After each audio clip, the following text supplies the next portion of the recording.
আৰু হিমন্ত বিশ্ব শৰ্মাই বদৰুদ্দিন নাজমলক বিগত সময়ছোৱাত ব্যৱহাৰ কৰি সাম্প্ৰদায়িকতাৰ বিষবাস্ত অসমত সিঁচিছিল।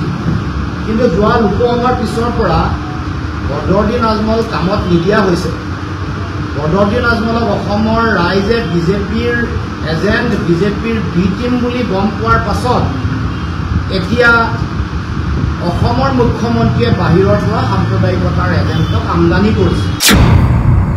যিগৰাকী ব্যক্তিয়ে অলপ দিনৰ আগত মুখ্যমন্ত্ৰীৰ বিৰুদ্ধে প্ৰৰোচনামূলক মন্তব্য আগবঢ়াইছিল বা বিভিন্ন ধৰণৰ সাম্প্ৰদায়িক মন্তব্য আগবঢ়াবলৈ চেষ্টা কৰিছিল, সেইগৰাকী ব্যক্তি আহি অসমত শ্ৰীৰামপুৰ গেটত প্ৰৱেশ কৰিছে আৰু অসমৰ মুখ্যমন্ত্ৰী, অসমৰ গৃহ বিভাগ, অসমৰ ইণ্টেলিজেন্সে গম পোৱা নাই, এই কথা কেতিয়াও হ'ব নোৱাৰে।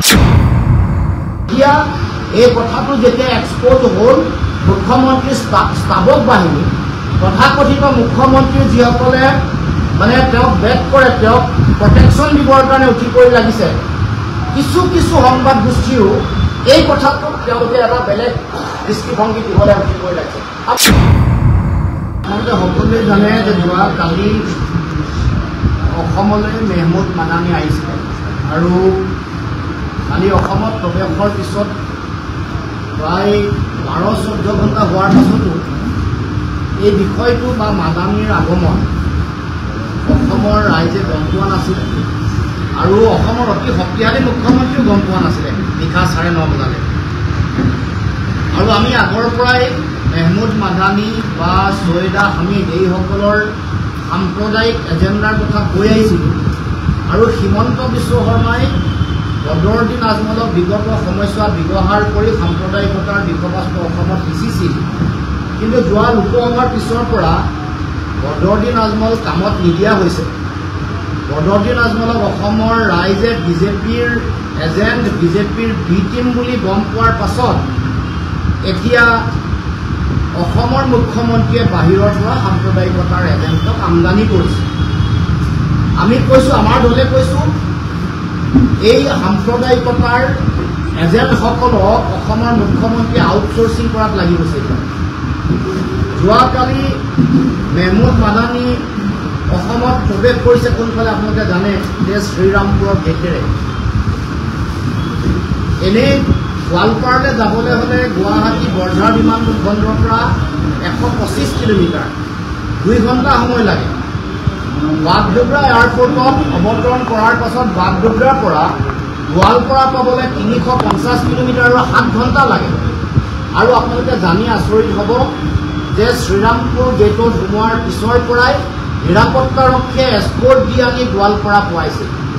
আৰু গোৱালপাৰাত আহি তেওঁলোকে ক'ত আছে, আল চালাম বুলি যিখন হস্পিটেল আছে তাৰ পিছফালে য'ত আজমল ডাঙৰীয়া নিজে থাকে, গোৱালপাৰালৈ গ'লে তাত বাহৰ পাতিছে। আৰু গোটেই বিষয়টো যেতিয়া আমি 8:30 বজাত আমি গোটেই বিষয়টো উত্থাপন কৰিলোঁ, সংবাদ মাধ্যমলৈ আমি আমাৰ বাতৰি আমি প্ৰেৰণ কৰিলোঁ, আমাৰ প্ৰতিবাদ প্ৰেৰণ কৰিলোঁ যে 144 ধাৰা এতিয়া কিয় নিদিয়ে, এতিয়া মেহমুদ মাদানী কিয় কৰায়ত্ব নকৰে, তেওঁক কিয় শ্ৰীৰামপুৰৰ পৰা নিৰাপত্তাৰক্ষী দি এক ৰাজআতিথ্য দি গোৱালপাৰালৈ লৈ নগ'ল। এই প্ৰশ্নবোৰ উত্থাপন কৰাৰ লগে লগে 9টা বজাত সংবাদ গোষ্ঠীক সম্বোধন কৰাৰ লগে লগে 9:02 সংবাদ গোষ্ঠীক সম্বোধন কৰাৰ লগে লগে আমি দেখিলোঁ যে অসমৰ মুখ্যমন্ত্ৰীয়ে 9:21 এটা টুইট যোগে মেহমুদ মাদানীৰ অহাৰ কথা তেওঁ অসমৰ ৰাইজক ৰাজহুৱা কৰিছে।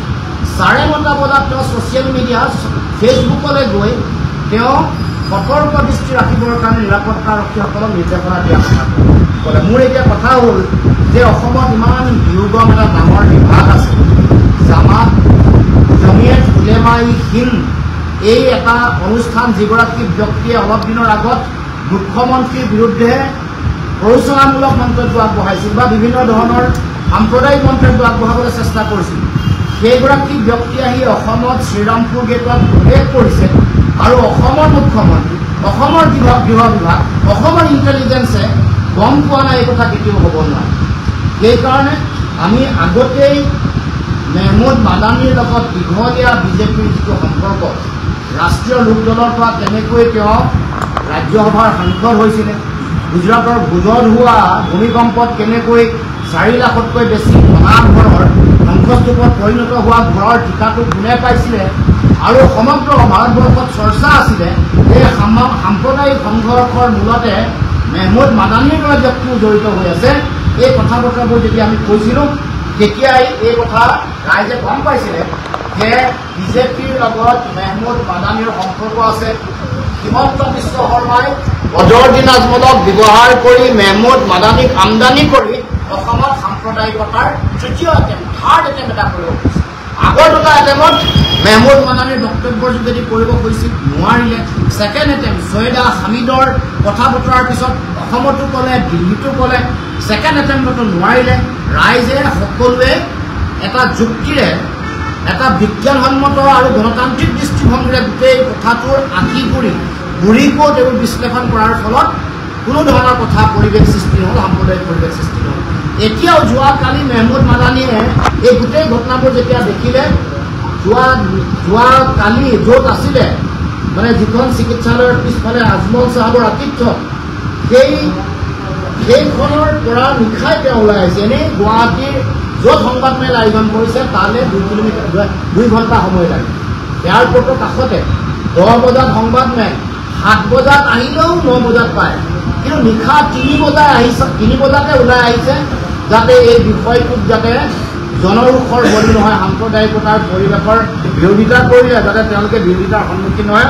আৰু এই গোটেই ব্যৱস্থাটো অসম চৰকাৰে কৰি দিছে, এইকাৰণে কৰি দিছে কাৰণ তেওঁলোকে নহ'লে সাধাৰণতে 144 ধাৰা দি মানুহক যাবলৈ নিদিয়ে সেই ঠাইলৈ। প্ৰথম। দ্বিতীয়, যিটুকুৰা ঠাইলৈ গৈছে, 2খন ফটো আপোনালোকে সকলোৱে সংবাদ মাধ্যমত প্ৰকাশ কৰিছে। 2খন ফটো য'লৈ গৈছে তালৈ কোনো মানুহকে যাবলৈ দিয়া নাই। তালৈ আনকি সাহায্য দিবলৈ যোৱা মানুহ বা আনকি সাহায্য দিবলৈ যোৱা মানুহকো তালৈ পুলিচে যাব দিয়া নাই, ঘূৰাই পঠাইছে। কিন্তু মেহমুদ মাদানী কিয় দিলে, কেনেকৈ পাৰিলে? মুখ্যমন্ত্ৰীক এই প্ৰশ্নই কৰিব খুজিছোঁ। আৰু সেইকাৰণে এতিয়া এই কথাটো যেতিয়া এক্সপ'জ হ'ল, মুখ্যমন্ত্ৰীৰ ষ্টাফক বাহিনী, তথাকথিত মুখ্যমন্ত্ৰী যিসকলে মানে তেওঁক বেক কৰে, তেওঁক প্ৰটেকশ্যন দিবৰ কাৰণে উঠি পৰি লাগিছে, কিছু সংবাদ গোষ্ঠীও এই কথাটোক তেওঁলোকে এটা বেলেগ দৃষ্টিভংগী দিবলৈ উঠি পৰি লাগিছে। আমাৰ মৌলিক প্ৰশ্ন, 144 ধাৰা কিয় প্ৰয়োগ নকৰিলে, কিয় কৰায়ত্ব কৰিব নোৱাৰিলে, কিয় তেওঁক নজৰবন্দী বা গৃহবন্দী কৰি ৰাখিব নোৱাৰিলে? আজিও তেওঁ সংবাদমেলত মোক কৰায়ত্ব কৰে বুলি প্ৰত্যাহ্বান জনোৱাৰ পিছত মুখ্যমন্ত্ৰী কলিজা কিয় নহ'ল মেহমুদ মাদানী কৰায়ত্ব কৰিবৰ কাৰণে? মানে এতিয়া তেওঁলোকে আজিতো কোনোবাই কৈ আছে যে তেওঁলোক বোলে হেৰিহে, তেওঁলোকৰ এজেণ্ট নহয়। কিন্তু এইখনত ইয়াত স্পষ্টকৈ তেওঁৰ official website, Jamiat Ulema-e হিন্দৰ official ৱেবছাইটত তেওঁ যে লোকদল RLP ৰাষ্ট্ৰীয় লোকদলৰ পৰা তেওঁ ৰাজ্যসভাৰ সাংসদ হৈছিলে, তেওঁ যে সদস্য হৈ আছে, এই কথা ইয়াত লিখা আছে। এইটো কথা যদি ভুল হয় আমি, কাৰণ এইটোতো আৰু ৰাজ্যসভাৰ সাংসদগৰাকীয়ে মিছা কথা ক'ব নোৱাৰে, গাঁৱৰ পৰা প্ৰতিনিধিত্ব কৰা ক'ব নোৱাৰে। ৰাষ্ট্ৰীয় লোকদল কোন হয়? অজিত সিঙৰ ৰাষ্ট্ৰীয় লোকদল। আজিও NDA তেওঁলোকে NDAৰ লগত আছে। আৰু ভয়াৱহ ফটো আহি আছে, প্ৰধানমন্ত্ৰীৰ লগত কি সম্পৰ্ক, কেনেকৈ গাড়ীত গৈছিলে, ক'ৰ পৰা নামিছিলে, এইবোৰ ফটো আহি আছে। এইবোৰ যেতিয়া হ'ব এখন এফিডেভিট, এখন তেওঁ দিয়া এফিডেভিট যেতিয়া ৰাজ্যসভাৰ যেতিয়া তেওঁ সাংসদ হৈছিলে, এইখনো আপোনালোকে পঢ়ি ল'ব পাৰে, চাই ল'ব পাৰে। ইয়াত কিমান চনত 2006 চনত কেনেকৈ উত্তৰ প্ৰদেশৰ পৰা তেওঁ আবেদন কৰিছিলে। গতিকে এই দুয়োটা তেওঁৰ এফিডেভিটখন আৰু তেওঁৰ website official Jamiat Ulema-e হিন্দৰ official ৱেবছাইটলৈ গ'লে এইটো জলপট্টতকৈ প্ৰমাণ হৈ যায় যে মেহমুদ মাদানী বিজেপিৰ এজেণ্ট। অসমৰ মুখ্যমন্ত্ৰীয়ে বদৰুদ্দিন আজমলক ব্যৱহাৰ কৰি বদৰুদ্দিন আজমলৰ যোগেদি মেহমুদ মাদানীক আমন্ত্ৰণ কৰি আনি সাম্প্ৰদায়িকতাৰ বিষবাস্প বিয়পাব খুজিছে। যোৱাকালি সংবাদ মাধ্যমক মই ধন্যবাদ জনাইছোঁ, তেওঁলোকে এটা প্ৰেছাৰ সৃষ্টি কৰিলে, গোটেই বিষয়টো পৰিৱেশন কৰিলে। গাড়ী নম্বৰ হ'ব, কাৰ গাড়ী, কোন বাটেদি আহিছে, নিৰাপত্তাৰক্ষী কেনেকৈ আহিছিলে, বা ক'ত 9 বজাত এৰাই দিয়া হ'ল, কোনটো সাংসদৰ উপস্থিতি সভা হ'ল, ক'ত সভা হ'ল, মাৰ্কোজ কোনটো মাৰ্কত হ'ল, এইবোৰ সকলো কথা কোৱাৰ পাছত এটা হেঁচা পৰি জনগণৰ এটা, অসমৰ ৰাইজৰ এটা হেঁচাত আজি মেহমুদ মাদানীয়ে সাম্প্ৰদায়িকতাৰ বিষবাস্প বিয়পোৱা ঘৃণামূলক, উচতনিমূলক কোনো ধৰণৰ কথা বতৰা ক'ব নোৱাৰিলে, কোৱাৰ পৰা বিৰত থাকিবলৈ বাধ্য হ'ল। তাৰ কাৰণে সংবাদ মাধ্যম আৰু অসমৰ জনগণক মই আন্তৰিকতাৰে ধন্যবাদ।